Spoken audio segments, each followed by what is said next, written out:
the Scene Snobs Podcast. Hey, everybody! Hey! Tonight, because I forgot to put the title card up, but this is episode 409. Boom! Right. Welcome to the Scene Snobs Podcast. Friday night, we're getting a little bit of a late start. Our buddy Paul couldn't be here tonight. He got called out to very important business, but our good friend Sturdy stepped in to hang out with us and have a good old time. What's up, everybody? Welcome to the show. Yeah, great to be here. Thanks for joining us tonight. And Sturdy, it's so great to see you. It's great to share a screen with you as always, my good sir. Been too long. Looking absolutely gorgeous. How are you doing up there in that great white north? Basically Canada. Canada light. I got a Molson Ice for you, eh? I heard they have better strip clubs than Shenanigans in Canada, so I'd love to go visit that. They're bacon and eggs. I know that one. I'm doing good though, man. It's good, and it's good to share a screen with you. It's like you said, it's been way too long. We always have fun together, all three of us. So I'm happy to be here. Happy to be here. Yeah, baby. It's good to see you. Of course, Sturdy and I. Sturdy has his show, Horror with Sir Sturdy, which you can check out Thursday nights at 8 p.m. Last night they did The Substance. It was a lot of fun. Go check that out. A lot of in-depth stuff, and you get to see some very cool talk about it. So go check it out. Also, it's every Thursday night at 8, so you can check it out. But on 9 o'clock, well, actually, this last episode is 9 o'clock this Saturday, and then we're switching back to 8 o'clock. Popcorn and Pints, go check them out. We are going to be reviewing Good Boy and Coyotes from 2025. And then the week after that, we're getting into another round of our Nolan watch, and we're going to be watching The Prestige and Dunkirk. It's going to be a good time, I'm telling you. Those are great ones. Well, last week was a shit show in a beautiful way. I say it was up and down. I say it was up and down. Yeah, no, I say it was a beautiful mess. Like, I loved it. Like there was times where we were just like on point, and then there's the talking over each other part that happened. But like when we were on point with the conversations, they were going great, and then it was just like bam, and I'm just like, oh man. All I remember, like, I got annoyed a few times, and you could see it on camera because I don't hide things well, but like annoyed in a funny way, like, oh, this is happening again. Like, I wasn't mad about it. It was just kind of like I had a point and you just cut me off, and now we're talking about drivel. And it was like the two people talking over each other with like the least expected to talk over each other. That was the best part. It was a good time. We did that show. What did we do? We did It and It Chapter 2. The Andy Machete movies. So go check that out as well. We're doing a King-tastic journey. Also over there once a month, we're going to be checking out in some cases 2 weekends of the month. We'll be checking out all of Stephen King's live adaptations for the next 2 years. I don't think I've ever aligned myself to anything or committed myself to anything for 2 years. Yeah, it's a long walk, if you will. Even when I got married, I was like, this has a shelf life, I think. Well, after 2 years, I didn't want it. I'm pretty sure the government put it on us. You're gonna have to just take a stand. I did. I stood up and I was like, you know what? You can't have the 2 years. I want more. I don't know. It doesn't make sense, but I'm still here, so I guess it worked. So fuck you, government, for trying to take it. Take my 2 years away. Got him. Got him. I just stayed in place. You gotta do it. I don't know what department of the government that is. The Department of fucking Marital Affairs, I guess. I don't know. Something like that. Something's coming. I know. It's like a squatter's law, but different. I just get to stay if I don't leave. Exactly. That's the whole way. You're my wife. I'm not leaving. You have no choice in the matter. That sounds weird. We went full medieval. Yeah, we can't do that. No Magna Carta here. No. Prima nocta is no longer allowed. Sturdy, would you invoke prima nocta if you ever took over? I don't even know what that is, so probably not. You get to bang the wife on the wedding night before the husband. Yep. Nah, that's not right. That's not right. Because you know what it is though, because you have some couples that are virgins and they're waiting until marriage. I couldn't take that from somebody. That's not fair. Wow, somebody who has scruples. That's very kind of you. That's incredibly thoughtful. That is not what most now if it was somebody I didn't like and my wife okayed it, that's a whole other story. That's a whole other story. I've been knocking out the park so good, his wife is gonna want a divorce before they get married. Like, listen, look, I'm married. let me ask you this. So we're talking about, prima nocta, and anybody who doesn't know, again, I'm saying it because this is like a Netflix thing. We have to say it every 5 seconds or you won't know. You get to sleep with the wife, and this is medieval times. You get to sleep with the wife before the husband does, if you're the king. Well, Lord, sorry, Lord of the land. Yeah, because if it was the king, like he can do all of that, like that's a lot. Especially all that gout. Gosh, that would be tough. Well, it depends on the king. So let me ask you this. We all know cucks exist today. Do you think cucks existed back then? And if any of them did, were they watching the Lord go to town? Oh, yeah. Okay. They're probably sitting in the bathtub watching. If the Lord showed up and started banging your wife on your wedding night, would you? Oh, he's going to be dead. Yeah. He starts a civil war. As soon as he walks in and talk about something, listen, this is mine before it's yours. Like, no, it's not. Off with his head. Well, and that's the thing about the cuck, though. You have to remember that there was a time when people would actually surround the bed, the wedding night bed, with the hole cut in the sheet so they could watch it happen, so they could ensure that there was actually, the happening. So that way it was a guaranteed, and that cemented the marriage. So cucks were just priests back in the day. So of course, never fails. Casey comes on with a history. Would you call them cucks? And it's worse than what I thought. Yeah. I got a question though. Would you call them cucks though, or would you just call them watching porn in person, like live porn? Yeah, it's almost like they're professionals because they're partying after the wedding night. You got to remember that whole thing's a party, so everybody's hammered. So then they're just drunk as all get out, watching a couple people, bang it out. Who's to say that someone doesn't just whip it out and start hammering down, drop that little cod piece, and just hammer themselves? Wow. You know what it is? You know what fucks me up about all this conversation is that it's probably happened. Mm-hmm. I mean, the Epstein files was dropped today. I know worse has happened. So I'm pretty sure what you're saying happened. It wasn't medieval times. Nobody really knew anything. Well, I mean, you might have had ghosts in your blood and have to do cocaine about it. That's true. I mean, you got a lot of those red pill guys that can't get it up, so I'm sure they're all cucks. Valid. Oh my God. Who wants to be a bull for red pill guys?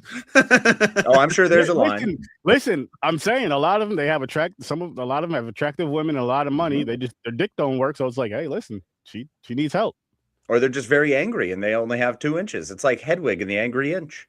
Sorry, Sorry, Nick Fuentes. If I slept with your woman, she'd never talk to you again.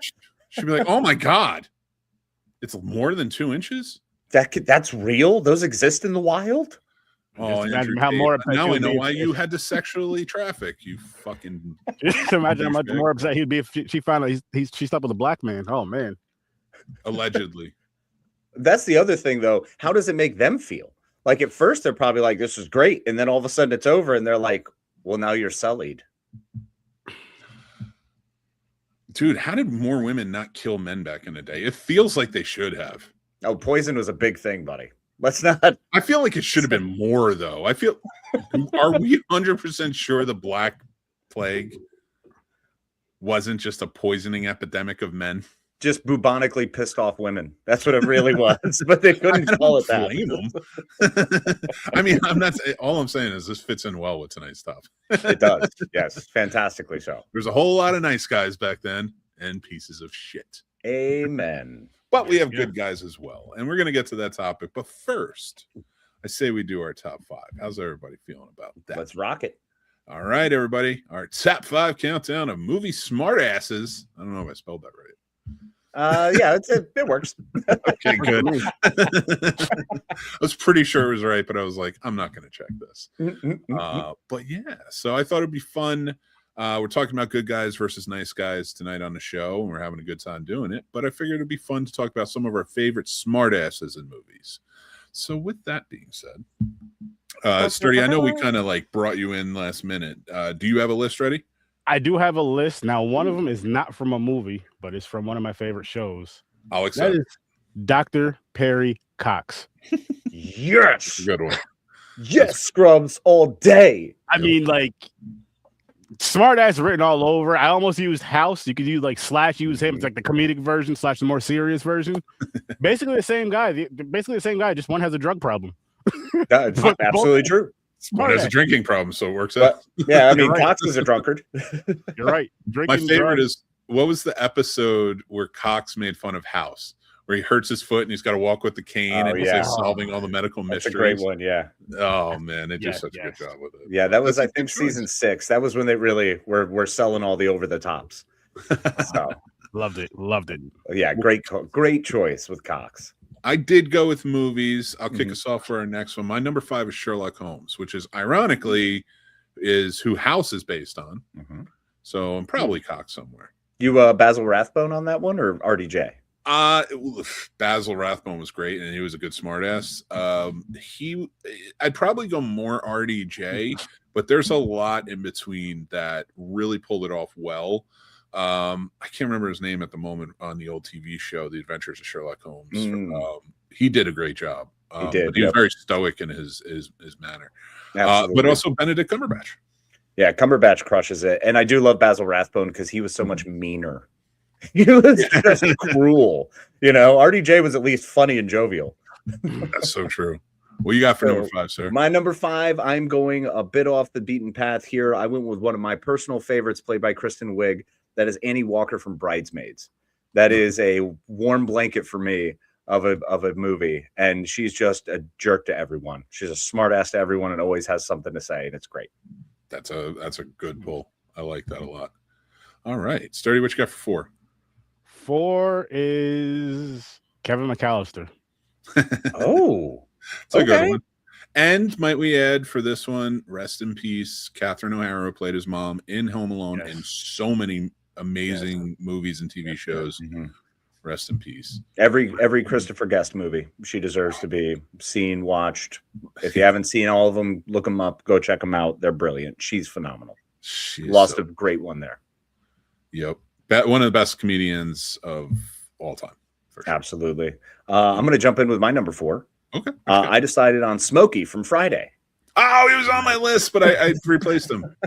I love him so much. And Chris Tucker does such a great job playing him. Once again, another character who just always has a comment about something. So I absolutely deserves to be on this list. I love it. All right. My number 4 on this list is Randall from Clerks.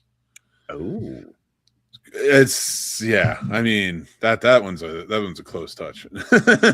Yeah. I mean that was very informative years for us. So yep. That's sure. Very He's good. The best kind, Jersey asshole. I'll kick us off with our next one and go with the California asshole, who's based on 2 people I don't like, but I like the movie. Van Wilder. All right. Yeah. So all right. What's your number 3? Whoever's ready. I was gonna use Smokey, but I will go to somebody else from that franchise. I'll use Day, Craig's cousin, because in the next 2, he was talking shit through those next 2 movies all the time. Even when he was getting punked by his cousin, he was still running his mouth.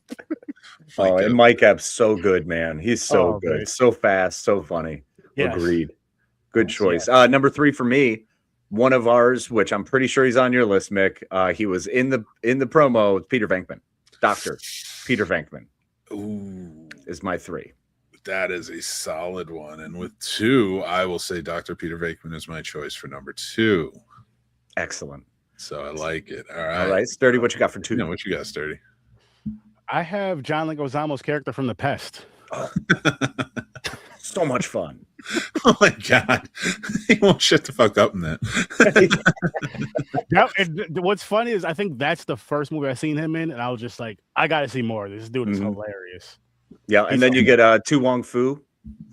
Thanks, Julie Newmar. Fantastic. I'll watch that any day of the week over Super Mario Brothers. True. You have that too. But you do have that. Awesome Luigi. My number 2 is from one of my all-time favorite franchises. Mick and I have recently watched the movie that I'm sure we'll discuss later. That's Ashley Williams from Evil Dead and Army of Darkness. Spot on. I love it. All right. Let's kick off with our number 1s. All right. I got my number 1 ready. I'll kick it back around the horn from my all-time favorite movie ever, still tops. That is Mr. Jack Burton. Good one. That's a Big solid Trouble in one. Little China. Yep. Great choice. All right. What you got, Sturdy? James Bond. You can pick any of them. Ooh, okay. But he's got that dry wit about him for sure. Yeah. He's a smart ass. He does. He Yeah, gets the women that moment. way. And he gets smarter throughout the franchise. He's an idiot. The first few, I'm like, yo, how does he not get captured, or how is he still breathing? Right out in the open. What kind of spy is this? True story. I mean, my favorite smart ass of all time is Sean Spencer. I just want to honorable mention that because I didn't put any TV on here, but Sean Spencer's the best in my opinion. That's a good one. Yeah. Which Sturdy, you still got to watch Psych. It's great. Oh my god! But my number one is Axel Foley. Oh, snap. Probably the king of the smart asses. He was silver tongue, man. Could take them all down. That is such a good one. Eddie Murphy just at his absolute peak. Oh, he was so good in that. But that's our top 5, everyone, of our movie smart asses. I love our smart asses. That was a really good list. Well done, gentlemen. Yeah, different. Yep. I was expecting some crossover, and we got Venkman, of course, but it's Venkman.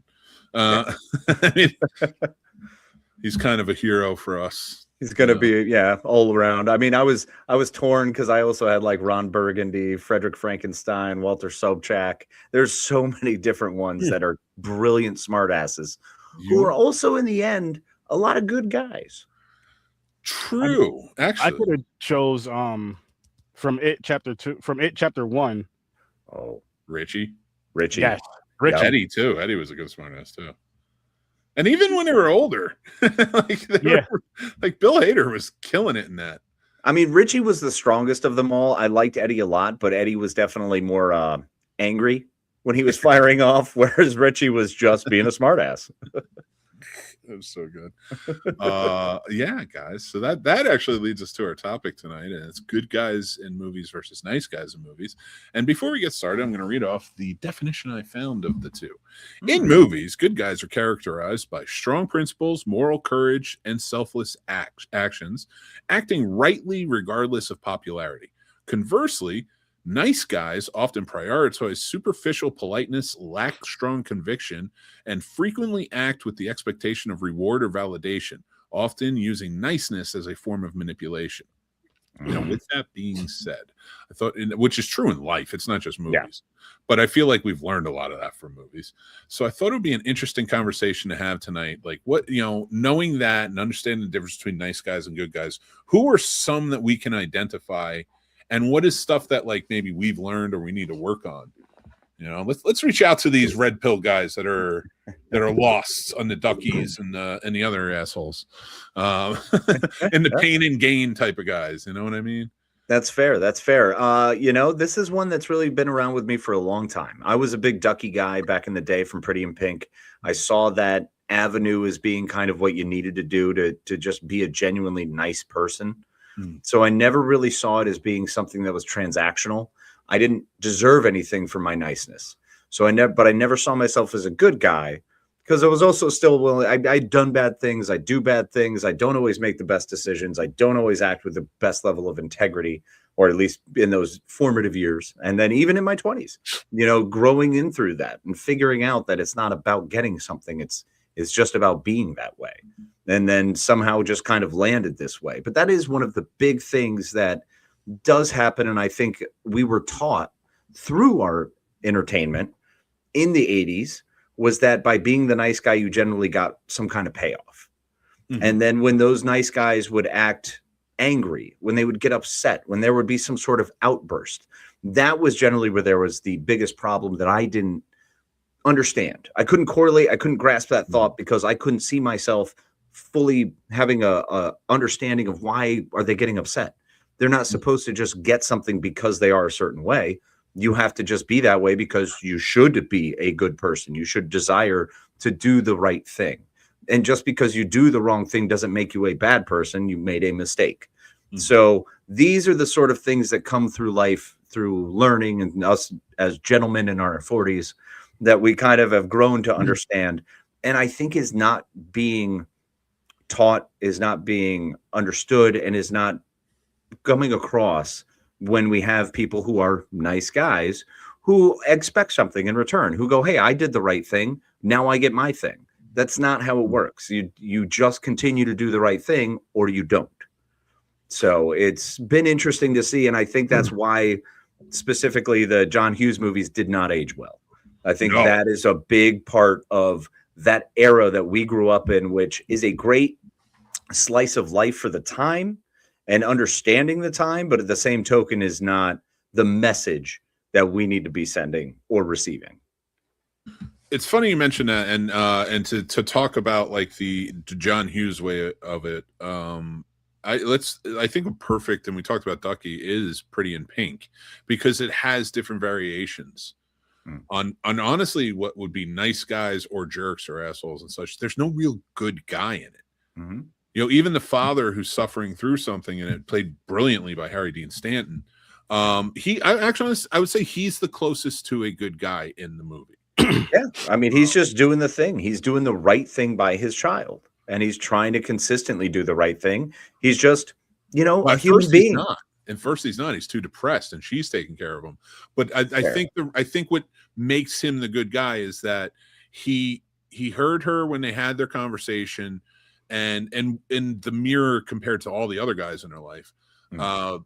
He heard her in a conversation, and he's actively trying to do better. He's not expecting anything to do better. He wants to do better based on somebody he cares about giving him an impassioned plea to do so. And that to me is a good man trying to do something. Like, he may have been lost. He may have not been in the right place. And we all suffer from mental health issues. So coming back from that, I thought that was a really interesting take in a movie where she is surrounded. And honestly, I don't think she should have ended up with anybody in that movie. That's fair. Yeah, no blame for her. Blaine was a nice guy. Blaine was the guy. Blaine's a pushover. He still has expectations of her and such. That is true. The same, Yep. James Spader tries to take has expectations, tries to take it out of her. Shows these different variations of who these people are and who she has to choose from. It's just sad that there was no good guy to add to it. Like, to me, Blaine doesn't redeem himself when he says he's sorry. Never. No, I mean, and that's kind of the thing. His actions did not speak loud enough to get him that redemption story completely. And I think that was also a big problem in that portrayal, is you have a lot of these quote unquote good guys the nice guys who think that just saying it all of a sudden makes everything better. Like, you can just apologize and you're good. And you can move forward. And that's not, it's actions, man. And the actions of the good versus the words of the nice. Yeah, that's a great point. Now, Sturdy, I know you had no desire to talk about this movie ever again after Popcorn and Pints. And we're not really talking about this movie, but as an example. But based on what we're saying, is there any examples from other movies you think of between nice guys and good guys? Oh, what was the question again, really quick? Is there any other characters based on this conversation, like from other movies that you're thinking of that are good examples of nice guys versus good guys? I gotta think on that. Oh, yeah. I think to me, like a Ted Mosby on a TV show, like if we can bring both in, Ted Mosby's a nice guy. Yep. Too much expectation there. He creates a lot of turmoil and drama within his, in his own life based on those expectations. Why can't it be like this? Why can't it be like that? And honestly, 9 years of just being unfair to women. That's 100%. I mean, it's hilarious that you bring that one up, because you have Barney, who legitimately is not considered either nice or good. He comes at it from everything is at an angle, and he has to grow. His growth arc is realizing that he has to put that in the past. Ted never fully grows out of continuing the struggle of being nice versus Marshall, who is always good. Marshall is legitimately the good guy in the whole story, which makes it hard watching Lily, who's the nice girl, who then just has almost like a mental breakdown. And he's a good guy because he loves her and he wants to be with her. So he works through it. We see them struggle through doing the right thing. Yeah, I like how, like, with the good guy versus the nice guy, that's a good comparison to say, like, Marshall is a good guy who doesn't have expectation of his wife. Like, he has expectations, but it's almost like expectations of the universe. Yeah. Like, if you put this positive energy out, I expect to get this positive energy back, which to me isn't like expectation as much as it is whimsy, if you will. That's very fair. It's not an expectation on the person. Yeah. He's not putting it on people, but like Ted, however, every single relationship he's in, and what bothers me is it still works out. That's why at the end of that show, he hasn't changed, and it works out in both favors with both the women. Yep. He gets the wife, and then he gets the girl he wanted from the beginning. And that, to me, is such a toxic show. Oh yeah. Because of that. And it wasn't for the longest time. It was kind of staple in a weird way. And I don't think when they remade that into like How I Met Your Dad or whatever, they did a few times, that's why it got canceled. It didn't work well. It's like, you can't build up the nice guy. Nobody wants that anymore. It kind of hit this weird microcosm of time where we were glorifying the nice guy as opposed to embracing the good guy. You know, so it's Chuck is another good example of that. You know, Chuck is pushing the whole time. Zachary Levi is, yes. But Chuck the whole time is pushing that good guy, nice guy. He bounces back and forth between each because he has portions where he's nice and he expects something, and then portions where he's good and his actions actually speak and play out as such, versus his best friend Morgan, who's always just a good guy, who would love something great to happen, but doesn't have an actual expectation he puts on the person. You know, he doesn't do that in a negative way. He does it to the sister, but that's in a playful kind of way. And it's not like he goes after her aggressively. Honestly, I'm going to challenge that. I think Awesome's the good guy.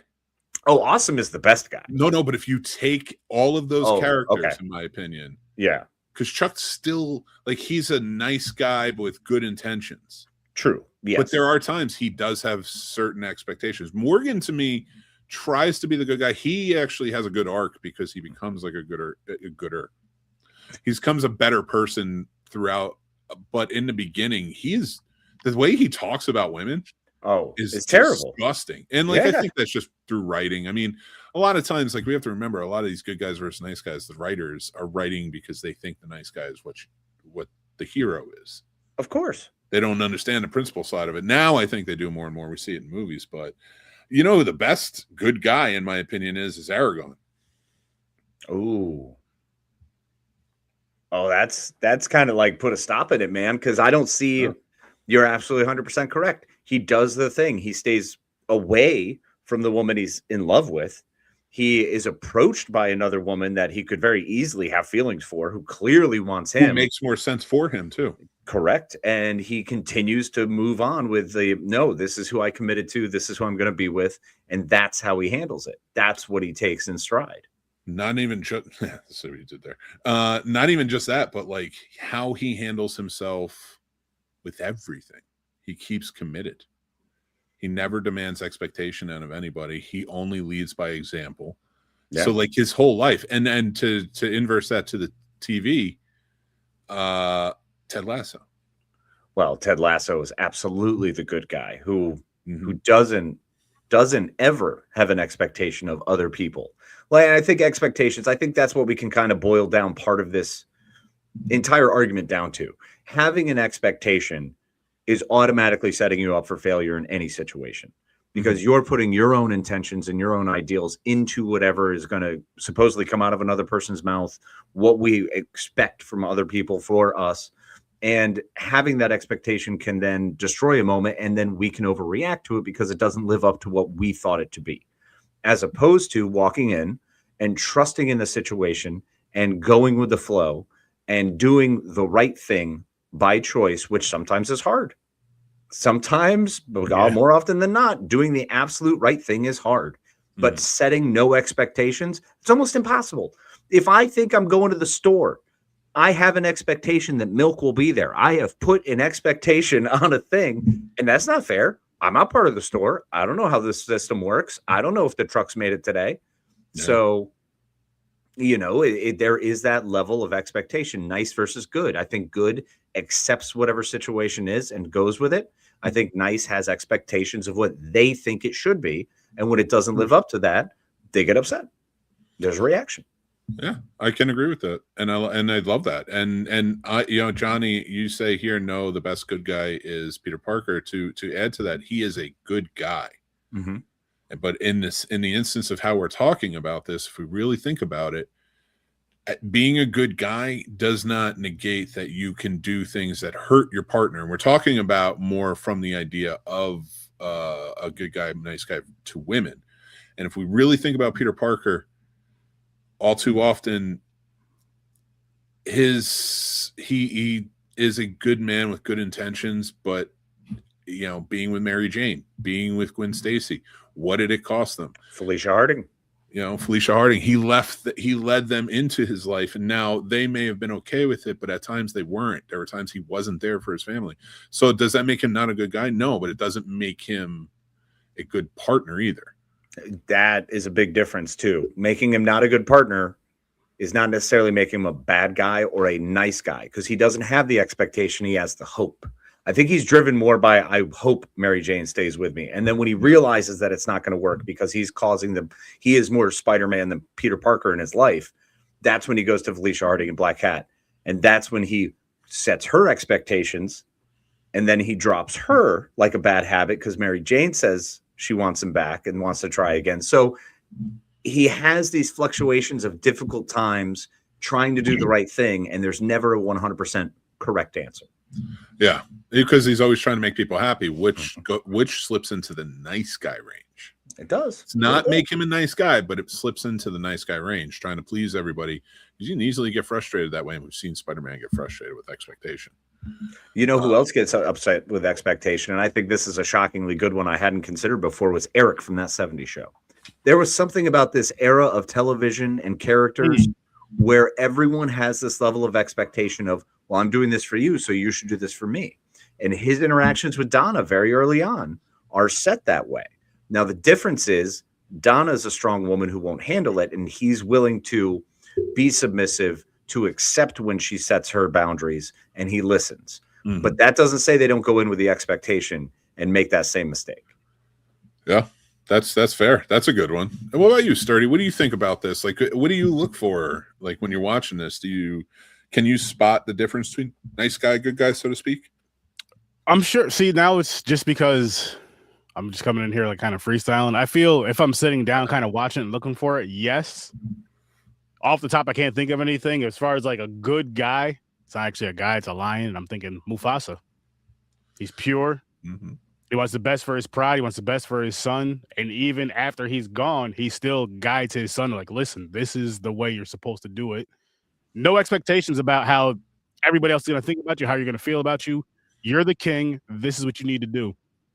And teach them how to circle. You raise a great point with that, because now we're thinking about it from the point of view of not just who's a nice guy versus good guy with women, but also children.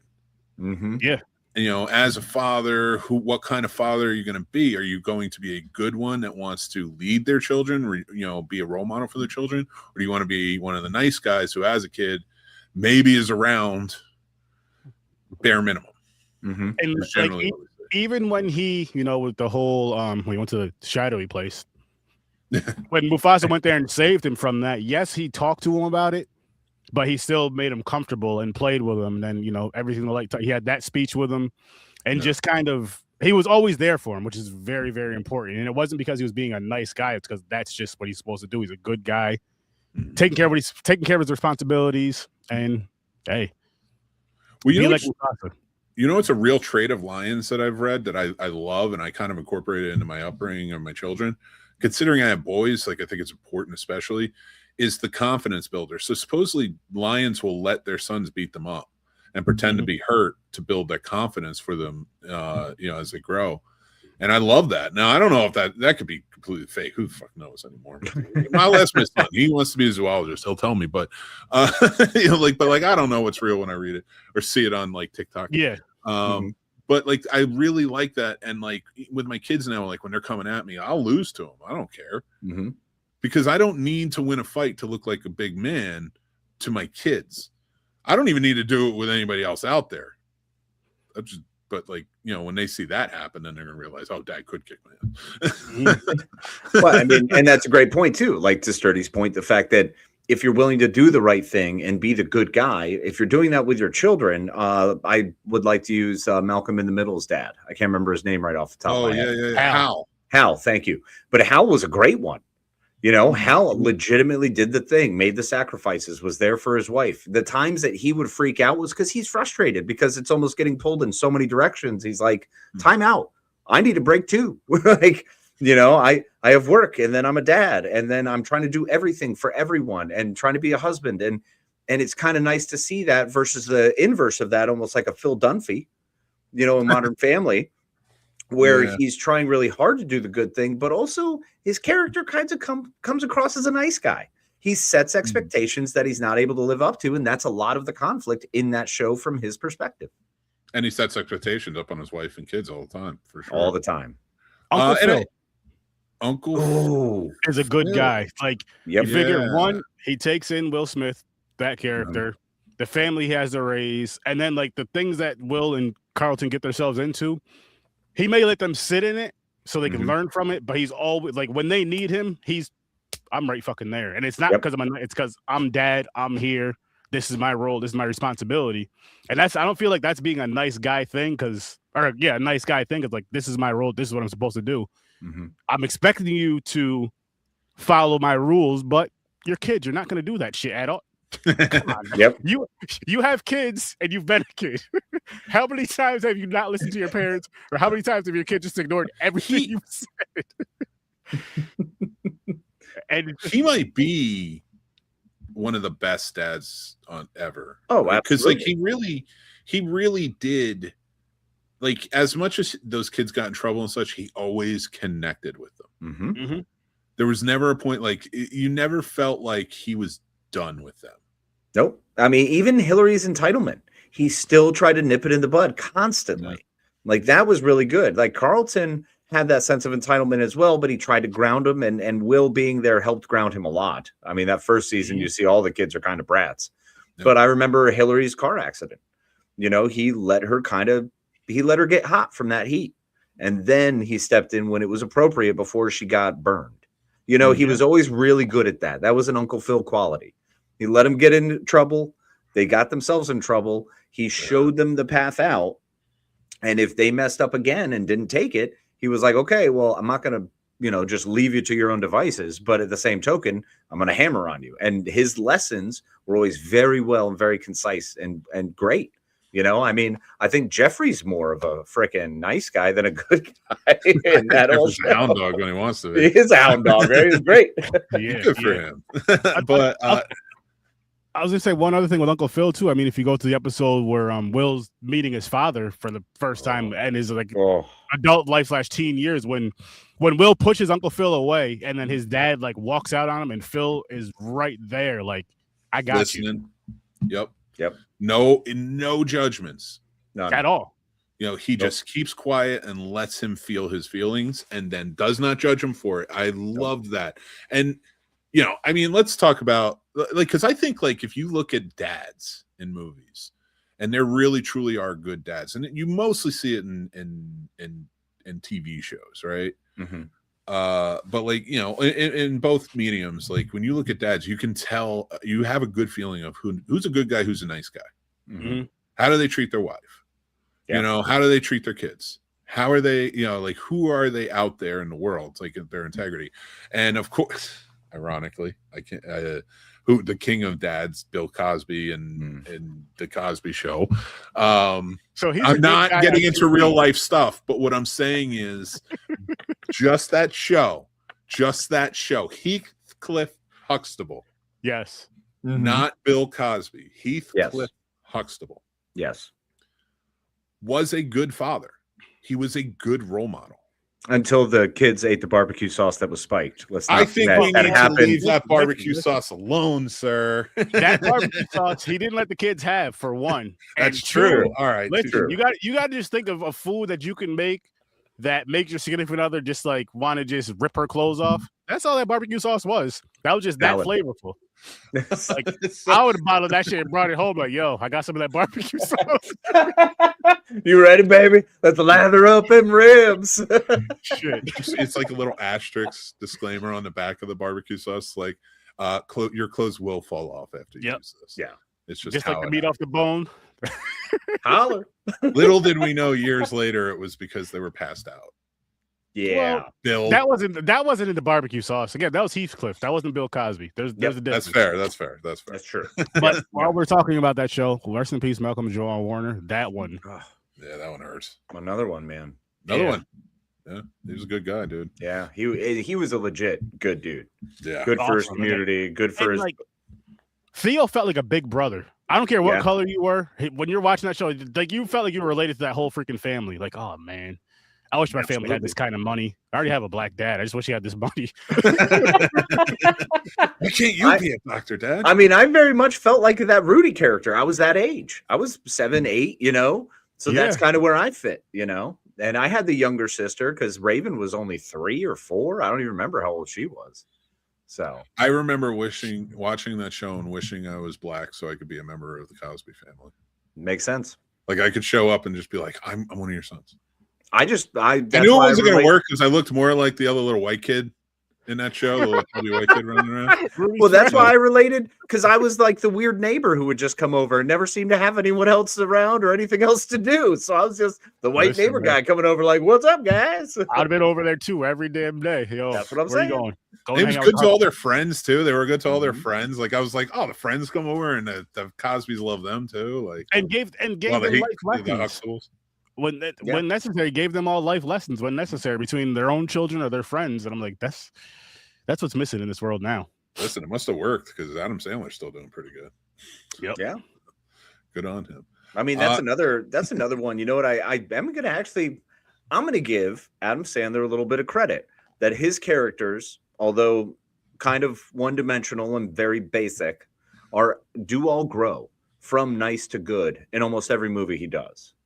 So there is growth in a lot of them. Maybe not Jack and Jill or even Click. I would say Big Daddy stands out with that. With what you're saying, I think Big Daddy stands out a lot with that. With the kid, like after a while, he was just like he was sad when he had to give the kid back up. Yeah. Yeah. Well, I mean, Happy Gilmore before that too, though. Mm-hmm. Started out as this brash hockey playing dude, very one-dimensional, and then grew from it. And also Billy Madison. Billy Madison grows. Yeah. He gets his diploma, sturdy. Yeah. That answer is correct. Shout out to Chris Farley. Oh man. Too many people. It's really wild kind of going through here and seeing who's considered nice versus good. Where do you guys stand on like a Ned Stark? Is it honorable? Is honorable to the point of self-sacrifice considered good, or is it okay to do the wrong thing in order for the right reasons to survive and stick around for your child and for your loved ones? I think it depends on the situation you're in. Like, it's like, look what happened to all of his family after he left. But would it have happened if he had gone back home? Probably. I would say he's a good man. Mm-hmm. I don't know that he needed to die. It's almost like when keeping it real goes wrong. Like, I feel like there's a level where he didn't have to let that roll into.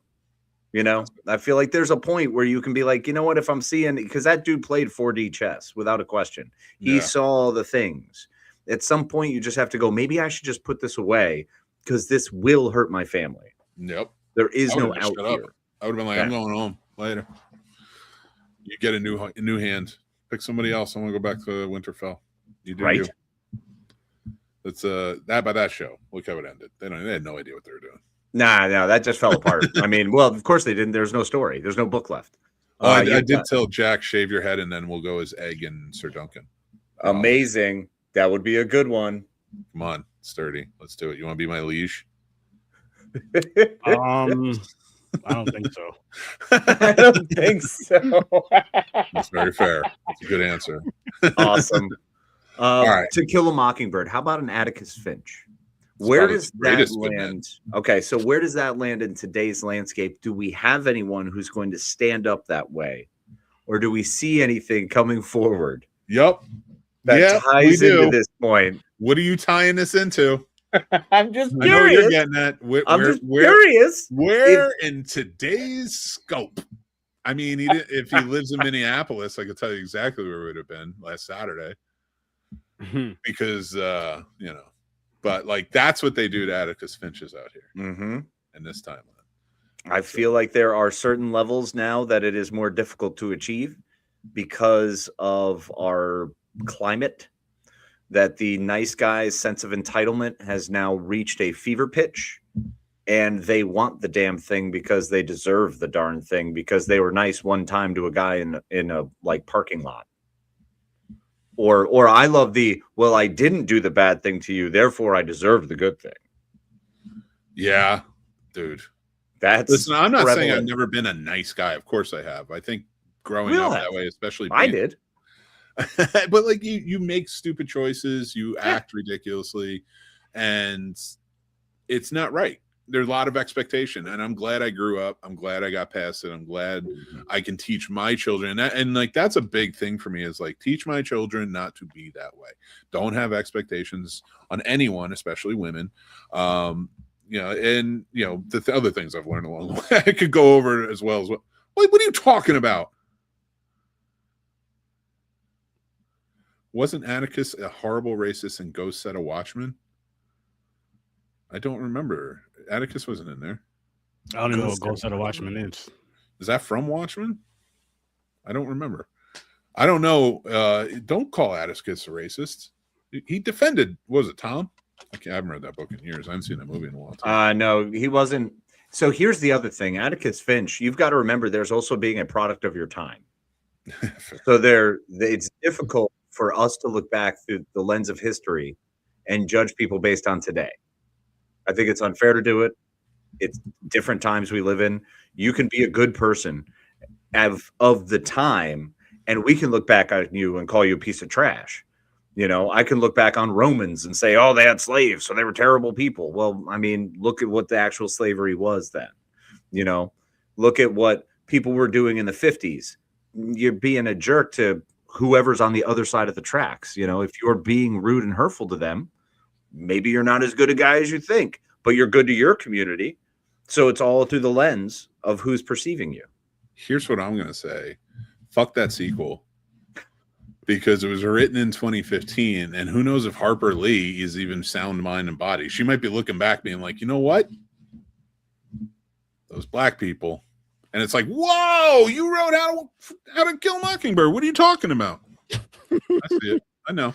I know where it's coming from, Harper. Don't be writing sequels to your great books and 56 years later. Let me write the sequel, Harper. I got it. Don't worry. Right. There you go. Fucking revolution. Where does that go for you? How does the sequel to I'd have to reread To Kill a Mockingbird first. I haven't read that since freshman year maybe. So Boo Radley comes out with a chainsaw. Boo Radley. Yeah. That's where Texas Chainsaw Massacre came from. Boo Radley. This is our uncivil. He comes out with a chainsaw. He's like, "This is our uncivil rights movement." It's like fucking mowing down all the KKK members. This is when they first created this. It was called a bone saw, and then just starts hammering. Well, listen, Harper. I'm sorry that you're dead now, but stop writing Atticus as a racist. You jerk. I mean, but he was. If we want to look back through the lens of today, he's looking at other people and saying, well, those people need help.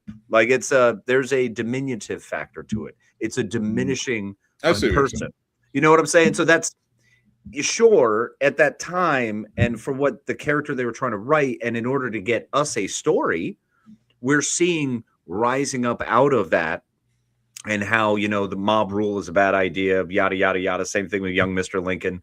But what you don't get is the fact that he still probably went somewhere and used the N-word growing up. He was probably rude to people. He probably still was like, whoa, that's our water fountain. What are you doing? All of those are plausible things. You know what? Happen. I didn't want to think about that until you said it. Just saying. It's true, though. Honestly, all right, we're switching gears. I'm thinking about movies back then and how racist behind the scenes those characters were. Yeah. Man, they play up those good guys until nobody's looking. That's just it, man. Or we're only seeing the parts that they want to show us. They don't show us of the 24 hours in a day, we're seeing 2 hours. You know what I mean? So there's a whole lot going on for the rest of the time. I have a question for you guys, and this isn't, anyone can answer. Looking at you, Sturdy. When is a white savior trope in a movie okay? Like when someone is there to be pure and actually help and not be like the spotlight, like look what I did. But I think that's with any type of hero or savior versus, hey, I went and saved a bunch of black people. That's you know fair. what I mean? But versus like I see an injustice going on. I don't care who it is, what it is. I'm going to step in and help those people. I guess like, for me, it's like, all right. So say Superman comes down, saves a black community from an evil developer and his henchmen, whatever. I'm just coming up with 90s ideas. Lois and Clark hard, right? The real Lois and Clark hard. Fucking, I don't know why I went with that one. That Ice Agent asshole. Because Terry Hatcher, man. Terry Hatcher. All right, I'll stick with Terry. That's fine. She's not MAGA, is she? It's like there's too many of them. No. But so like Superman comes down, white guy saves the black community. Is that white saviorism in a movie or representation in a movie, or is that, in my opinion, that's just he's a superhero. He just happens to be white. I think it's more so it just happens to be white. It'd be just like if T'Challa came and saved a bunch of white people from some shit. Yeah. All right. Yeah. See. Okay. So like that's where because I've had this conversation before, and that's why I think we're if it's like, all right, what's gonna get me the most likes and views? All right, if I go save these black and brown people, that's gonna do it, and vice versa on the other side. But yeah, if it's for like the right reasons versus again trying to be, hey, look at me, pointing at me, like, hey, this is what I did. Vote for me. Look at no. Fuck you, man. You just showed up and then stood in the back scared. You didn't even do anything. Fair.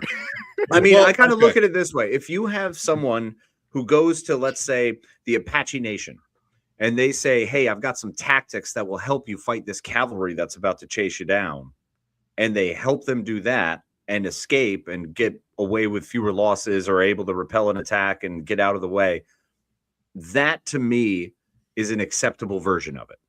You know what I mean? Because maybe because you're imparting a wisdom or something they didn't know. You know what I think that's Samurai is what you're saying. No, Last Samurai was terrible because I went the other way. And it was actually a black guy that they based Tom Cruise on. Yeah. Well, there's actually two dudes that Tom Cruise is based off of. So okay, because the one, but he was an officer in the American Army that went out and trained. Mm-hmm. And then there's another gentleman, I don't know his name, but he was a slave that ended up in Japan and became one of the most fiercest badass samurai. Yep.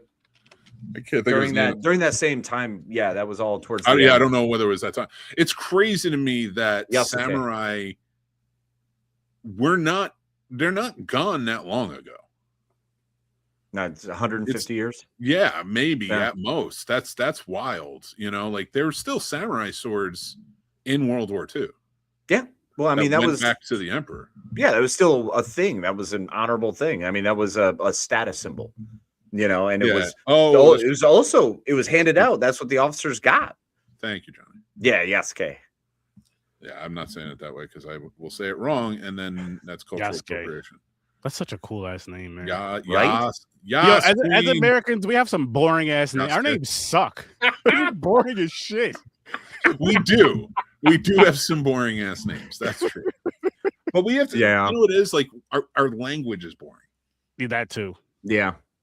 Like if you think about it, like when you listen to a Japanese person talk, we watch a lot of movies here. So you listen to a Japanese person talk, everything they're saying, even when they're sounding whiny or even when it sounds cool. Yeah, it's very true. I mean, that's why I like the Germans. I mean, they've got Zauberstaub. That's how you say magic wand. How much more rad is that? You're not going to win me over with German, dude. It's not a lover's language. Yes, it is. Ich liebe dich. It's an angry, scary language that I'm pretty sure the Babadook speaks. Well, it's like Klingon, all right? If you yell it at someone, life is scary, but also confusing and confounding. That's why you scream, Ich liebe dich. It means I love you, but, terrifying at the same time. You mean when, on Next Generation and beyond, not pre when they were all just quoting Hamlet. Which was great. Thank you. There was one dude who did that. And he was No. You go back to the original series and tell me that's not true. General Talk or whichever one it was. More people knew Shakespeare from other planets on Star Trek than on Earth. Well, it's on the Voyager probe. That's what. Just say that. No, is that how they got away with it? The Voyager probe. Oh, when Archer met him in the Enterprise, it got beat up a lot. I'm sure books flew off the shelves and got floating around there, and they happened to have a compendium of Shakespeare. I like how of everything when it comes to Star Trek, it's like we must learn about the Earthlings. Well, they seem to like this Hamlet, but nobody's like, hey, let's watch all 7 seasons of All in the Family. That's not a thing. What is this, Newhart? I got different strokes for you. And then like the Klingons are just all in. Or you have Romulans who come in and like they walk in and they're like, hello, humans. Norm. Oh my God. Friggin' Udo takes it back to the reservoir, Jaws, and they're all like, oh, I need to get on their side here. and if that's the case, and I want to hear what you guys have to say, in the future, and especially in like a Star Trek setting, why wouldn't Earthlings show horror movies to other planets to be like, this is us, dude? That's because they didn't bring the right Earthling. That's the first thing I'm doing. I'm sure this is what happens when you guys came down during the thing in 1982. It's like we flamethrowered you. Was this you guys? Like I would ask. I'd be like, hey, just a heads up in case we're wondering. Here's the thing and Contact. Which one are you falling under? Which one you want there? See, you guys are going off with a movie like that. First thing I'm showing them is Helen Keller versus Nightwolves. Like, listen, even our blind people can do this. Yeah, this is a hero. This is a hero of ours right here. This is a documentary. There's a really good book series I read that a friend of ours told us about back in the day. It's called A Call to Arms trilogy. Call to Arms trilogy, yeah, great. And it's 3 books, and really what it is there's these beings out in the world, out in the galaxy or universe, whatever it is. It's been a long time. And they are like a peaceful, all-knowing, almost omnipotent type of civilization, and they have this whole federation of different beings that work with it. And there's this other one that they're warring with that are especially vicious beings, right? Mm-hmm. And they keep like going after them, and like they can't fight back because they're peaceful beings. They don't have the capacity for it. Oh, great. Yeah. That's the first one. That's a great book. Alan D. Foster. Yep. And so these beings come to Earth and ask the Earthlings, hey, you're especially vicious and warlike. Can you help us? And then they train us on how to build starships, do all this stuff, build up our technology, and get us set to go out. And not only do we destroy, we now become the perceived threat. Yeah, we are the best at it. And it's actually a lot of fun because they land on this guy's yacht. So it's like 6 aliens who land on a yacht, and they're like, and they look like wolf people, and like they look like they should be like really dangerous and stuff. And basically all he has to do is grab one's arm and it crushes them. Because we're all in different gravities, we have different environments, we're all raised in different ways. So they're blown away by this. They're like, whoa, you're terrifying. And we eventually become the overall strongest, most powerful warlike group in the entire universe. We are the army of the universe because we are. Human beings love to fight, man. I mean, it's literally coded within our DNA that we will find ways to try to one-up one another or show our strength. I mean, think of feats of strength. What do we have in competitions? We have football, we have rugby, we have arm wrestling. We don't do things small. Rochambeau all day, bro. So, like, I mean, that's kick each other in the nuts to make themselves tougher, right? I don't see how that works. When you have elephantitis in the nuts, you need somebody to kick them to keep them. As a youth, I did play Bloody Knuckles, which was stupid. Mm-hmm. Oh, yeah. Rochambeau, no thanks. Left that to the white guys. How about what was it? Mercy? Remember Mercy? Yep. Oh, yeah. Sure. Yeah. Yes. Mercy, I I do always remember. lost because my brothers or my uncles, they would always get me. And Or then a I got tackle older, the carrier. I was like, okay. Kill the Carrier was Kill fun. the carrier. Oh my god! Yeah, you know what? It was funny. They were talking about that. The kids were talking about, oh yeah, we're playing get the guy with the ball, and I'm like, you mean kill the man with the ball? And they're like, what? And I'm like, oh, like what do? Do you guys like two-hand touch this? Is this what it is now? And they're like, no, we'll tackle, but it's not that bad. And I'm like, oh. We used to murder the kid with the ball. On asphalt. Like, It we was, called, didn't care. it was called Kill the Carrier. Kill the It was- carrier. You played? Yeah. Freak, What we yo, didn't know is that's what Dodgeball. viruses play too. Dodgeball was a thing back in our now they use those softer balls. We were using kickballs as dodgeballs. Yes! Like and this was in school. This wasn't even like us just being reckless outside. This Yep. was in school in gym. It was supervised. We were supervised hammering each other, giving each other like not welts and bruises, but also the rash mark. Because remember, that Oh my sucker would God. hurt if it winged off you. It was Or- a matter of you either just full on try to catch it, but don't get skimmed by it because that thing's going to leave a burn. I'm gonna tell you guys right now. For me, I'm like, all right, I'm gonna try to catch this. It depends on who's throwing the ball. If there's that one kid who can just throw the ball across a football field, even though you're in the gym, I'm like, you know what? I'm gonna hide behind you or step out the way. Now I'm going to become a real good Dodger. And that's what really sucked about growing up tall and lanky early on was I didn't know how to move my body right, and I was just taller than everybody, so I was an easy target. I got to a certain point where, like, when I stopped being young, agile, fast, the whole 9 yards, being able to walk right, I got to a point where it was like, I'm just going to take the hits. They'll get tired, and then I must just pounce and be unrelenting the entire time. Like my philosophy quickly became, yes, you're going to be faster than me, but I'm going to make you sorry you are. Like that's going to be the problem. I'm going to hit you so hard that you are going to apologize for hitting me at all. I wanted to make people apologize for starting fights with me, and Casey can attest to this at bars. They have. Nope, I've seen it. See, I'm of the mindset still where, like, so we were raised and born differently. You have the hippo mentality. I have the cheetah mentality. I am still running to this day from people who are probably trying to catch up to me.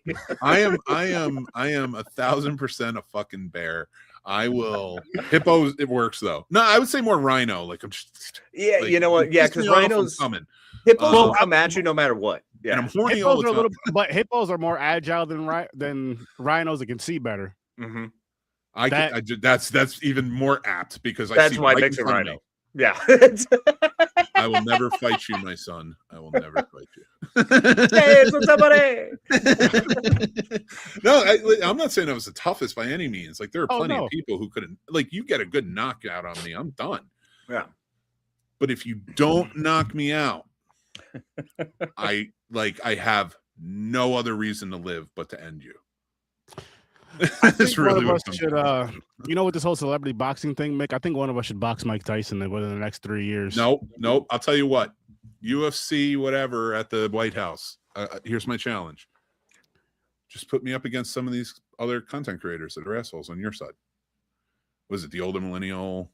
Fucking what's that Andrew Wilson dude who's on the whatever podcast and he's like, women are the worst and yeah. and he's just a fucking cunt. I hope he hears this. I'll take you on. And like any one of you who hear this, one-on-one, let's just go. Like, why do we have to go back and forth? I know we're podcasters, but let's just go back and forth. We'll talk about it afterwards. You know what I want to Put me see? on that I don't card, want to too. see. I want to see the classic mercy wrestling, where you guys have to just grab each other's hands and whoever can put the other one all the way down. That's what I want to see. I'm I don't going to think do that. you guys both have beautiful faces. Don't hurt your faces. We'll do that. And then my giant leg is sweeping up between theirs. And I'm going to try and kick their nuts out of their mouth for the entertainment of the White House. Oh, of course. Of course. The court. Which I want to say this about that card, right? I'm a UFC fan. Whatever. What card? They put anything together yet? That's why I'm offering them some entertainment. Here, the thing which I wish it could. I know it can't work because of the historical and all this other shit and blah blah blah. But I think a doper thing for an event like that for fighting, if it was possible, would be the Roman Coliseum. It would make way Yes. more sense. than fighting Yes. at the It would stupid make ass White House. way more sense for the American president to have the 250th But the birthday thing of is- America but the at thing the is Roman Coliseum. The UFC isn't The just an UFC. American. The UFC is a worldly sport. So Yeah, having that's not these- the way Dana's running it. Dana White's an idiot. He knows it's a worldly sport. If you take away all those other countries, you just have Americans fighting. A lot of people are gonna. A lot of the world's gonna stop watching. Shit, I may stop watching. Yeah, without my Brazilians, it's not worth it. It's called Brazilian Jiu-Jitsu. I need Yes. those guys. And- They're amazing. If And you put me it's up like against all- another solid fighter, foreign object rules apply. All I'm jokes gonna have aside, Casey though, out there just throwing a bag in. Mick, your brick. all joking aside, though, it's cool. It's cool seeing. It's cool seeing a sport with different cultures going up. I know I'm talking about the fighting styles, of course, going up against each other, but different cultures, people from around the world going up against each other, and then at the end of it, they're hugging or shaking hands if they don't have like a real issue with each other, and it's like that's dope. And you get to the translators learning some of the language and all that. Like I've been picking up on other languages because of watching that, not because of you, Dana White. Fuck you. I agree because the fighters, like, listen, I got respect. Yeah, I love the I'm not fighters. putting fighters down. Oh, And no, not even because I'm scared of them. Like, I don't have to be scared. I already know you can kill me. So, what am I going to be scared of? Like, if I know it's coming, I just accept it. But it's the tough guys that hang around these fighters that like play like they're the tough guys too, because it's almost like, you know, was osmosis, and it's like Tough by association, baby. tough by so how many I wear an affliction shirt, therefore I gotta be a tough guy with Oh my rhinestones on my Dude, jeans. throw a can of spinach to me, and they're like, "Oh my god, is he going to eat it and become super powered?" And I'll break their nose with it. Is he going to eat it? Nope. Joe Rogan's over there with his stupid bullshit that's not power pop- body. he- Oh, Like, He's gonna throw it and break his nose. Oh my god, the kid is the working experience. They call him Popeye for a different reason. He's gonna pop you in the eye with that can. He's not gonna eat the spinach, guys. Oh, I'll eat the spinach afterwards. I like spinach. Oh, I love spinach. delicious. Spinach is great. So I love Sturdy's idea because I want to do this historic fight, but I want to do it. If we're doing American soil, we got to put it in the American Revolution places. I want to go to Cowpens in North Carolina, where that battle happened, where Mount we Rushmore. won. I want to go to Mount Rushmore and fight on top of Rushmore. You got to go to Fort like Saratoga or Ticonderoga. You know, find all the weird places that people are like, what is that? And be like, well, let me teach you while you're here. So that way their brains can expand while we watch people pummel each other to death for our entertainment. Oh, is it to the death? Well, I mean, you cut years off your life by smashing your brain against your skull that much. You know that, right? Oh, buddy? yeah, but I listen. Like A a lot fighter is isn't going to cutting be my- living till 70 in a ripe old age, enjoying their life. It's not. No. I didn't mean. Well, that's not fair. That's not what I meant. I meant a more immediate. I'm sure it's happened. I know it's happened in boxing. Mick's over here like we paid for blood. I'm in it. Like, if we're fighting the content creators, do I get a pardon at the end? How fucked up would it be? you send a little guy in, and he's just like, I don't know if I want to fight you, and you just throw him off of Mount Rushmore. Well, you only get a pardon if you're on like a Mississippi steamboat.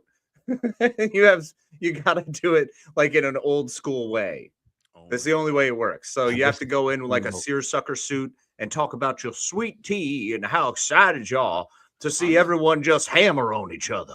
I am not a talent, and this is not in any way me making fun of it. Like, I am not a talented fighter like these mixed martial artists, boxers, things like that, who literally know how to fight and have technique that honestly, like, they can stop when they need to, not really hurt anybody as much as they need to. They know how to really play the game. I want to rip your throat out because I have a very finite amount of energy in me. It's fair. That's what happens. So like if I feel threatened, I'm like, can I end this? And what's the shortest point to end this?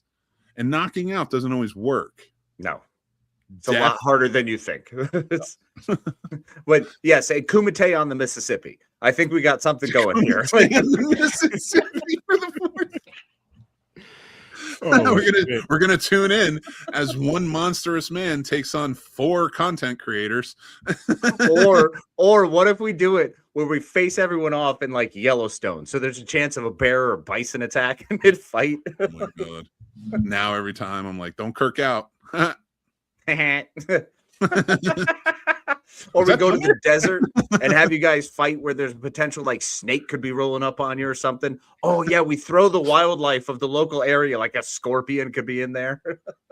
I don't know if I want that. Hey, I don't know if you should be adding to this. That's what I'm doing. You said I'm the throw-in guy, so that's what I'm doing. You got to throw it at them then. But what if the scorpion comes to me? Mick, you gotta take it. Don't be a wimp. Eat it. Crap thunder.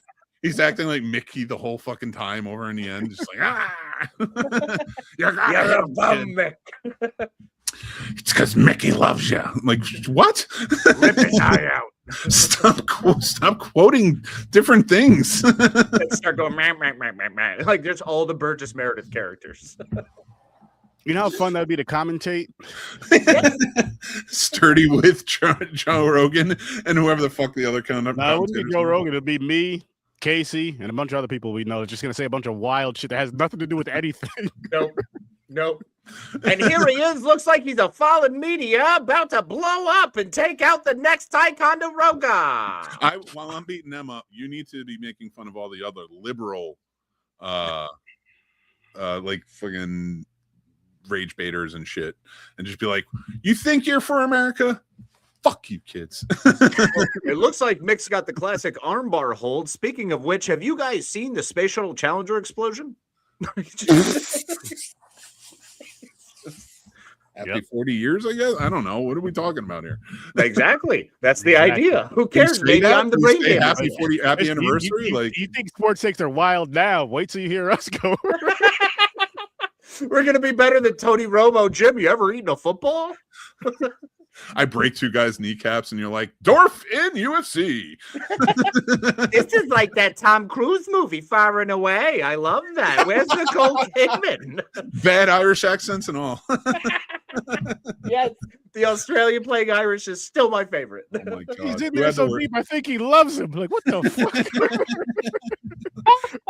Hey guys, what you didn't realize is you're stuck in here with me, and this ain't a fight. It's eyes wide shut. I'm gonna beat you until you love me. I'm gonna make you feel as lousy as you've made women. Listen, Casey, right there. If I'm in the crowd when Mike Tyson said that, but you know what? I need to find a new job. Fuck this media stuff. Mike Tyson's. I don't know who he's talking to, but it could possibly be me. Mike Tyson's rousing a woman around or something. I'm out. No, I'm not kidding. I'm kidding. I won't knock him out. I'll get knocked out by Mike Tyson to protect somebody. Wait, no, but that's no. It's not when he's saying stuff like that. It's when he's saying stuff like that to another grown man.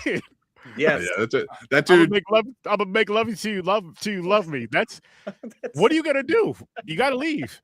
I'm gonna leave. I can't beat him. And if Jake Paul walks into that ring, established fighter, more than me, I'm pulling the fucking Godzilla and double footing him.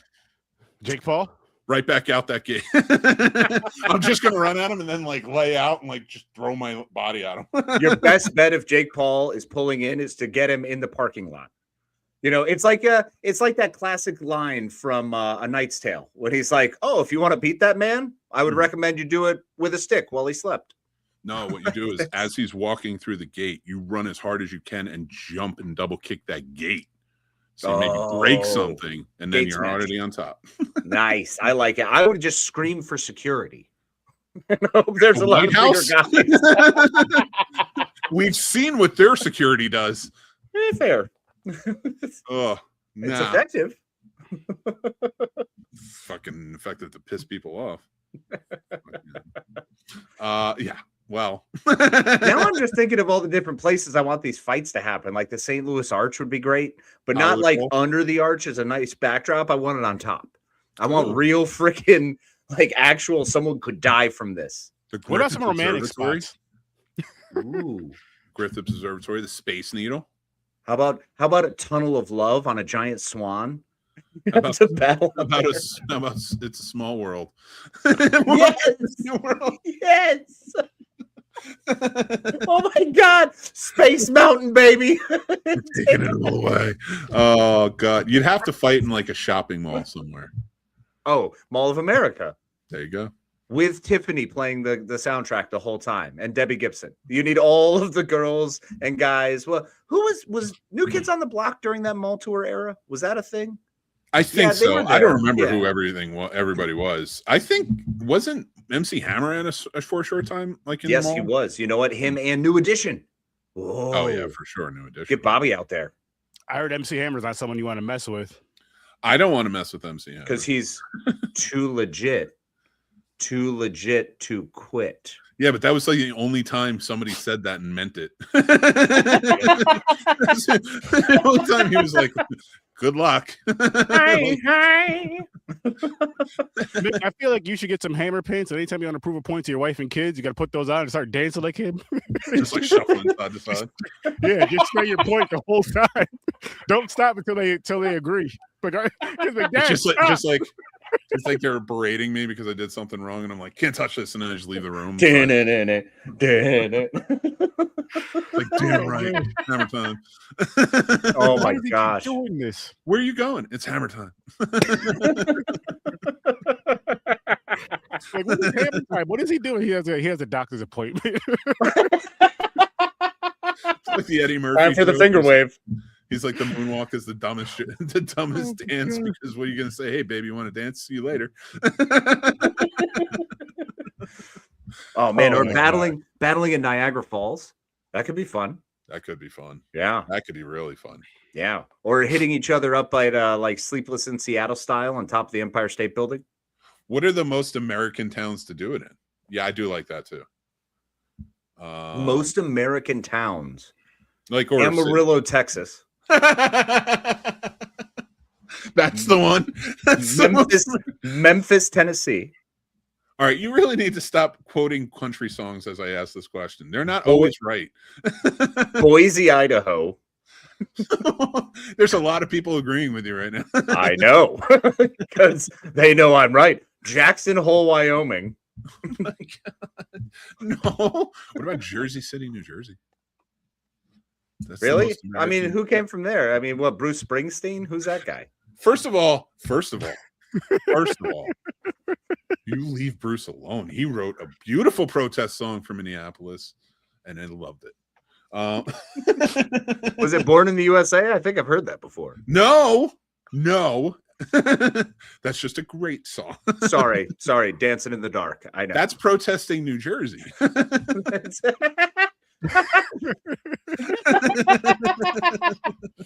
Oh, I know who you should bring out. You could wheel out Frankie Valli. Fuck, that would be wheeling out. I wonder if he's on because it always makes me laugh whenever you see, because he still does shows. He still does shows. Yep. They all, not Four Tops. Four Seasons all have like new members, right? Mm-hmm. So the Four Tops. But like at one And point, the Temptations. and the Temptations. Yeah, because the last one died. Yeah. But they'll be standing there, and then they'll, like, Frankie Valli used to come out in between them and then sing. Mm-hmm. Some of the old songs, but he was getting older, so that's why they would only do it every once in a while. And like, I can imagine at this point, if he's still doing it, they have to be wheeling him out, not in a wheelchair, but like in a Hannibal Lecter type setup.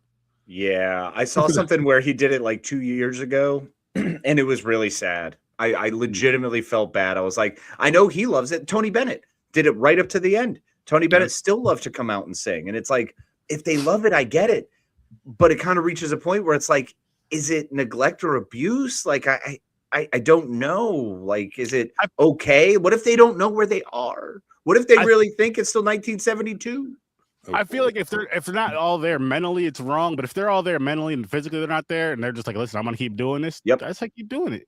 Because shit, it makes them happy, it makes them feel good. Yeah, And people want to see it. Their fans. Now, if they start sounding terrible, that's another stuff. Like, listen, man, you could just listen. No. Kill the mic. We're like just this. gonna track it. Yeah. Yeah, we're just gonna track it at this point, man, because you sound like shit. I'm not gonna lie to you. I love you. Okay, Johnny's correcting me. Otis is still alive from the Temptations. Thank you for that. Oh, Otis is? Holy guess so. cow. He's the last Otis is member. the reason for the Temptations movie from VH1, Movies That Rock. He did a great job with that. I like was that a big one, too. fan. I love that one. Leon did a wonderful job Yep. as David Ruffin. Which is the one that just passed away. I know that. So. Yep. I know he wasn't a founding member, but Blue Cornbread. It's been a long time since I've seen that movie. I need to watch that. The Fighting Temptations. Oh, not the Fighting Temptations. The 5 Heartbeats. Oh yeah, was a good one. And the Jackson All American Family was a good one too. Ooh yeah. What's Love Got to Do with It? Tina Turner I story. mean that's but Angela Bassett. Angela Bassett and everything. God, that woman's incredible. Everything. I love her. Oh yeah. Like that. Like she's the type of woman I feel you could fall in love with and feel safe with at the same time. 100%. That's what I think about Regina Hall. Yeah. 1000%. I love Regina Hall. That woman, good night. She's very good. And I love her directing lately too. Like One Night Man was very good. Like say if Casey was either one Regina Hall or Angela Bassett, he was like, listen, I'm hanging out with the wife. Like I wouldn't even have jokes. I'd be afraid of what she's gonna do if I say something. Like, you know what? He's with his queen. Leave him alone, guys. I wouldn't be able to say shit. I wouldn't say a word. And I'd be fine with it. I would just be like, my queen, I love you. Yep. I love you, and I'm here for you, whatever you need. All day. And then, Viola Davis, if we're just going to throw that out there. Oh my God. She is such an amazing actor. But for her acting ability, her chops, man, that woman makes you believe every situation she's in. Yeah, I actually did believe that she was Jordan's mom. 100%. She was so good in Air. And yep. like, there's tons of things she's great in. Don't get me wrong, but like she really did make that movie. And I was just thinking about that because of The Rip recently. Yeah. Them back together again, and it's just like I'm like, I don't think that movie works without Viola Davis. No, it doesn't. Because there is no Michael Jordan, so you have to have some base there that really means something, and she fucking killed it. Well, she's got gravitas out the ass, man. That woman brings it every time. You'll like it. It's about Nike selling Jordan on the first. I've seen a bunch of I was seeing clips recently, and I'm just like, I gotta see this movie, and just never. I think they were hoping it was the next Moneyball, but I think so too. It was worth it. I enjoyed it. Look, I thought it was a lot of fun. It was good, and it was a decent telling of the story. But at the same token, I wasn't worried about the big selling point for them was this Affleck Damon thing, and that wasn't the strongest part of the movie. That's why I'm very hopeful for The Rip because I've heard wonderful things about that. I'm very excited for that. They're shitting on people a lot. And I actually, to kind of finish off before we get to the final segment, I do want to ask you guys this because Matt Damon has been on tour with Ben Affleck about the movie. And they've been talking about how Netflix has this way of writing their movies where they feel like they have to mention the plot every few minutes or so, every like 15 minutes or so to get so people can keep up because of second screen viewing, people on their phones and such. I don't agree with this. I don't think you need to spoon feed anybody. I get why they're saying it because they want people to come back and rewatch. But I think if you just set out to make a good movie, people will watch it. Make it worth it. Yeah. Watch it. But I don't think it took away from my experience with The Rip. That's the only thing I will say. Well, because certain movies have done that well. I mean, we look back. I mean, you think Mrs. Doubtfire wasn't just hitting you over the head with the same thing every other scene? No, the movie's flawless. Shut up. Well, we get the idea of what he's going through and why he's there and why he's doing what he does. Yeah. He says, I'm doing this for my kids 90% of the movie. I mean, that's legit what it is. And that's okay. There are ways to do it. And it really comes down to your writers and your actors. If the actors believe it and can sell what the writer has put down on the page, that will work. The problem is having this second screen thing where they diminish the writing and oversimplify it. And then really the actors are just to draw you in to catch your eye every once in a while and say, ooh, pretty. Because, I mean, let's be honest, Glenn, what's his face? Who is that guy? Literally his face. He has an amazing face. His jawline is... Huh? Well, Glenn who? Oh, Glenn Chad Powers. Glenn Powell. Glenn Powell has got a chin mouth thing. Yeah, we get it. Cheekbones. You know what I'm saying? Guy looks amazing. Yeah. Whereas when you have someone like Willem Dafoe, who you probably look at the screen early on and go, I'm sorry, what? Fucking troll? Yeah, the troll. But amazing actor? Phenomenal. So there's a diminishing return. I don't know. There's always going to be room for that. I mean, they still made all the American Pie movies. They keep making ridiculous amount of National Lampoon's movies. So there's always there's a place for those movies. I get it. But the fact that those are becoming more prevalent and taking away from actually going to the theater because you have the ability to just sit at home and watch that kind of schlub. Yeah. If you want that schlock, have that schlock. It unfortunately takes away from the art of something that's great that you want to experience and go see, like School Ties, you know, where watching every scene builds the story. So when you don't have that, of course, there's going to be a breakdown. And I think it's indicative of the world we live in today where people are fine being a little dumb. Yeah, I agree with that, especially. I will only argue, I'll protest on Mrs. Doubtfire, I think because of the timing and because of where the courts, you know, align more with the mother than the father. I think a lot of it was mentioned that this was because that was a core plot point. It was. This is for my kids. No matter what else, I'm going to do this for my kids.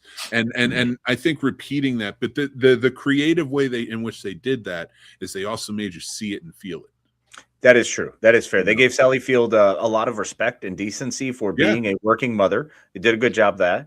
And they also did a good job showing Robin Williams trying to make it and the struggles he was having, trying to balance everything, but he just wanted to be in his kid's life, you know, but the court can paint him in a bad way. And any chance for Harvey Firestone to be on TV. That's true. I love that guy. Oh my God. Oh my gosh. There's aliens in New York. Oh man. I have to call my therapist. You guys are making me think of Marge's sisters. Yeah. I can't think of their names, but I can always appreciate that. Just stop being with Homer. Oh my God, Homer's the worst. Marge. I do agree, though. Harvey Firestone. Guys, if you do love, you know, Robin Williams and Mrs. Doubtfire, just so you know, cheap plug on the channel and classic film reviews. We covered a lot of Robin Williams over on Does It Suck? We did as well, and we did cover Mrs. Doubtfire, so go check that out. But I know I've kept you guys here for quite a bit, and we've had some good been a hoop, my friend. Watch a dirty movie and make some flubber. Which dirty movie are you going to watch? 1 hour photo? That sounds great because I'm going to put on a weird nose and go patch my Adams. Hook. Oh, man. Oh, my Yeah, Mick's got a weird fetish he doesn't like to talk about often, but he's actually got one of those weird double claw things.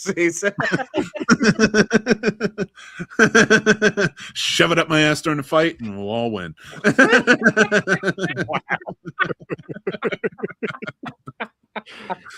Oh, shit. Oh, shit. And for the final segment of the night, Mick's Movie Picks. That's not the right person. I don't know. It looks exactly It's Mick's Movie Picks. I don't mean to cover you. I have to figure out a new style for this. But guys, on the Scene Snobs channel next week, we're gonna have a lot of great things. Mick's got some great picks for you, and we have new reviews that are going to be coming out. Primate, I'm Chevy Chase and You're Not. Kangaroo from 2025, which is a surprise hit. I love that movie. And Sleepwalker, which I did not love. And of course, on our Discovering Horror next Monday is going to be The Evil Dead will be the subject. And if you're new to horror, it will be a good sort of introduction for you. No spoilers or anything. Get into it, enjoy it. If you love horror, you might enjoy it as well. And then we have Mixed Movie Picks, Mixed Movie Requests. These are both from Bronson Wright Wolf, our Patreon supporter. And you can be a Patreon supporter too and give us, have perks of giving us recommendations, stuff like that. For Does It Suck? He chose Saving Silverman. Oof. And for next week's classic film review, we're watching Cheaper by the Dozen, rate, review, backstory, the whole nine, and how it was made and everything. So join in for those. And then tomorrow night, that's right, it all kicks off. Mixed Movie Picks and Requests is Good Boy and Coyotes. We'll be watching that on Popcorn and Pints. Join me, and Sturdy will be there as well. Casey, of course, you're always welcome. And then we're gonna finish Film Definitions with Mick. So much a better song than what I can come up with. But we're gonna read a film definition. Does anybody want to know anything in particular? If not, I'm just gonna pick one at random. Sturdy got anything? I got nothing. All right. I'd like to know, have we done Steadicam yet? Steadicam? Yeah, we'll go to it. I'll do Steadicam. I don't think we did that one. I actually want to. I think I'm going to start finding out just all the cinematography terms I want to be able to pull out. That's going to be my niche. Yeah, I love it. And if you give them to me ahead of time, I can pull up examples to show. Perfect. You know, and if you're listening to the podcast on those, you can always go check them out. I'll cut them out as clips. And Steadicam. So we have to get to the STs, not the SLs, you idiot. Oh, a snoot. Do they have sleigh? Hey. Sleigh, hey. That's how you got to act when you're in a UFC ring and everybody runs away. You just start getting naked and be like, we're doing this. Let's go. What if the person's down and they can knock you out? Then it's just it's a risk. Listen, dude, you got to just accept whatever comes your way. It's just going to get real weird. Once you've committed, you're there. Yeah, that's true. That's true. I would just leave. Even if I knew I could win that fight, like, oh, this motherfucker got naked. I'm gone. If I'm in that ring, I'm coming at you like Samson from 28 years later. It's all free and out and coming at you. We're sword fighting. Let's do this. We're going to have an epic time. This isn't the definition, by the way. But let me give you the definition. If that's how it was back in the day, like, we're going to come out for a sword fight. Someone came with no sword, just their junk. Like, yo, you took this the wrong way, man. You didn't elaborate. I don't Welcome to Spartacus. You just die naked. And swordless. And swordless. Oh, no. All right, Steadicam. The trade name for a now much employed device that this is such a dated book, that allows the operator to keep the camera steady during the handheld shots. The articulated arm extends from a vest which fits around the operator's body and counterbalances the camera. In the camera, it supports. Oh, sorry, I lost my place. I'm not doing well on this podcast. Anyway, it counterbalances the camera it supports by means of spring force, while a free-floating gimbal attaches the arm to the camera mounting.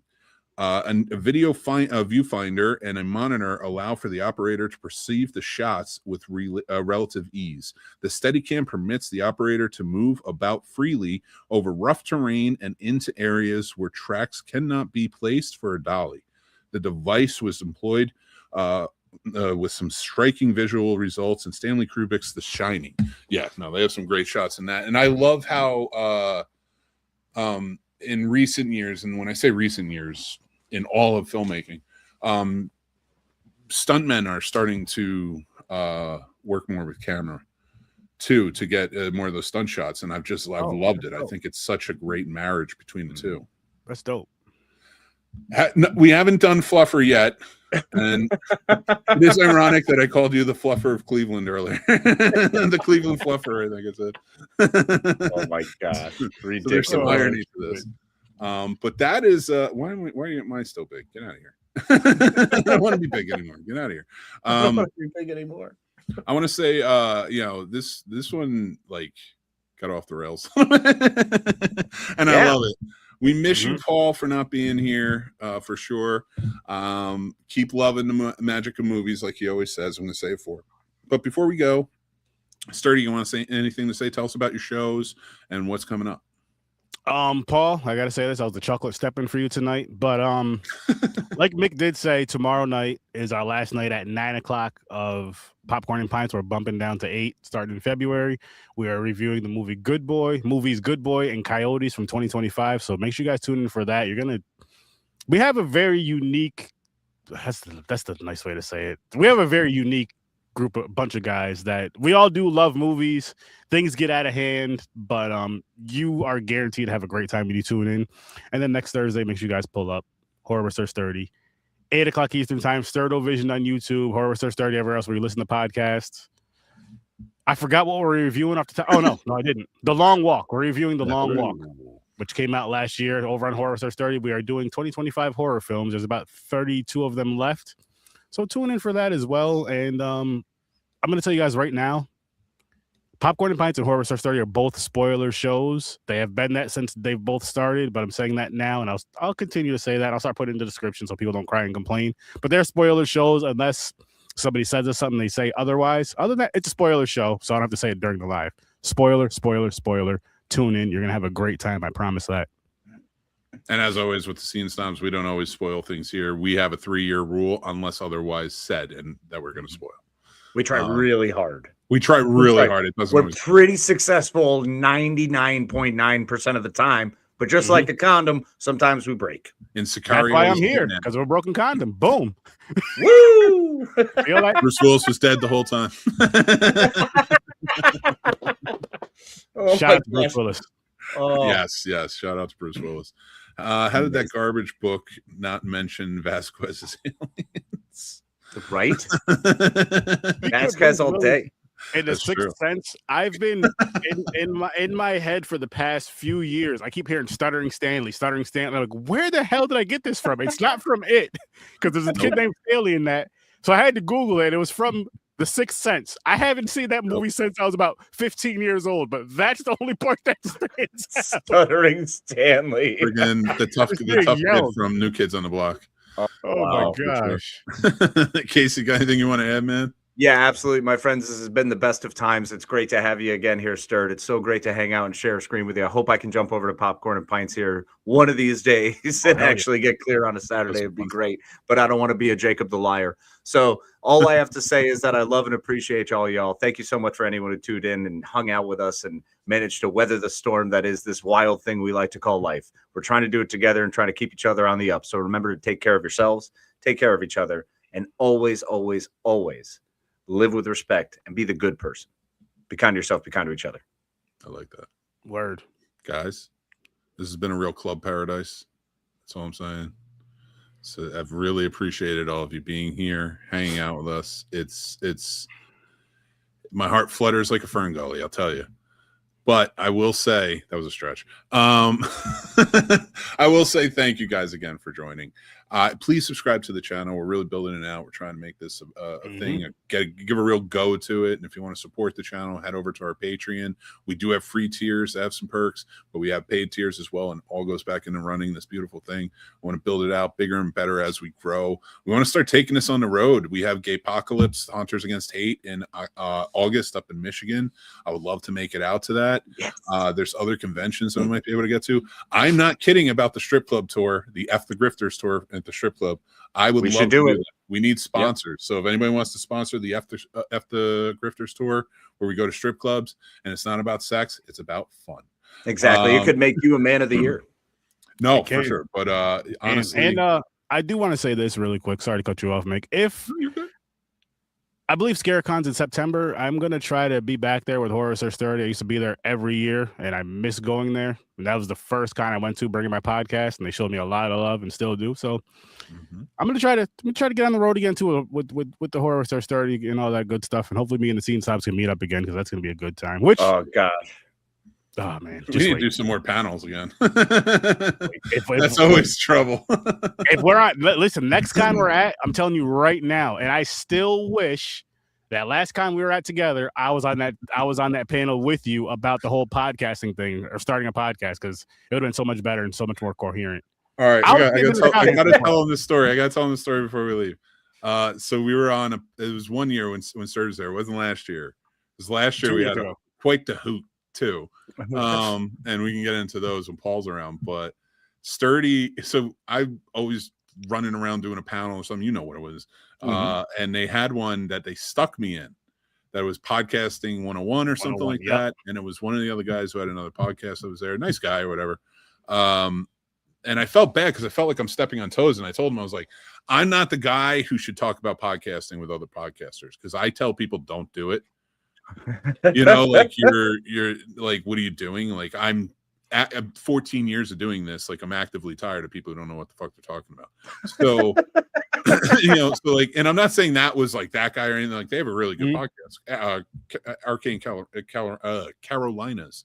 You should check it out. But I was like, but because of how I feel about podcasting, I don't know it's going to fit in whatever anybody else is saying, because people are always trying to sell shit when they're selling podcasting. and I don't sell shit. I'm not like trying to be your coach. I don't give a fuck. Yeah. So Sturdy was there, and he was in the front row. Now this man's been podcasting going on 8 years, and we took it over.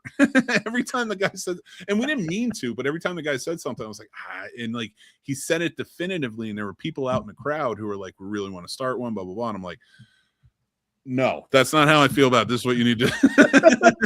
And then Sturdy would turn around and be like, you got to do this. Yeah, like, and I feel like that's what it was, because there was times where you guys would ask questions to the crowd, and I feel like people were just a little too shy. So I'm just like, shit, this is my type of deal. So boom, boom, boom, boom, boom, and it got people more. I felt like you were directing it towards everybody. No disrespect to the other guy. I feel like he was just kind of talking at people, not to people, and kind of directing. You were directing at everybody, and I'm just like, I know what's going on here. Let me kind of help people out. I listen, if I got to go up here and say something crazy or stupid, which I didn't, to make people feel more comfortable, I will. And then you got people talking. I gave people a few movies that were starting a movie podcast, and it went from there. It was a good time. That's awesome. It's a way to do it. Yeah, listen, Good time. Keep people involved. go with. But Yep. I want to say thank you, everybody, for joining in. Make sure you're back next week. Paul, we'll see you next week. Thank you again. Subscribe to the channel. Follow us at the Scene Snobs all over social media, on Letterboxd, on Substack, where we have written reviews. We have reviews of all the new movies coming out. You can go check it out and see what we got. Really appreciate you guys. Thank you again. Until next time, everybody, make sure to take care of yourselves. That's important. Show empathy when you can. And good night. And, oh, yeah, be kind, rewind.